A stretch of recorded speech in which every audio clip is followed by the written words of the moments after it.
Nais ng palasyo na marinig ang paliwanag ni Vice President Sara Duterte kaugnay sa patuloy na paglobo ng bilang ng mga kahina-hinalang benepisyaryo ng confidential funds ng Office of the Vice President.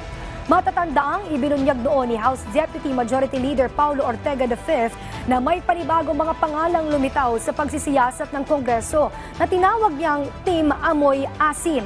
Kabilang dito sina Amoy Liu, Fernan Amoy at Jug de Asim na umunoy nagpapalakas ng mga alegasyong hindi nagagamit ng tama ang confidential funds. Noong isang taon ang unang lumitaw sa mga resibo ng OVP ang mga pangalang hango sa chichirya gaya ng Mary Grace Piatos na wala sa record ng Philippine Statistics Authority. We believe that VP Sara has the obligation to tell something about this. To tell something about these discoveries. Marami na po ang naglilipa na patungkol sa mga peking resibo na di umanong na-issue po ng opisina po ni VP Sara. So, mas mabuti po, sinasabi naman po niya na dapat po tayo ay may transparency. Mas maganda po na mauna po siya na ipaliwanag ito.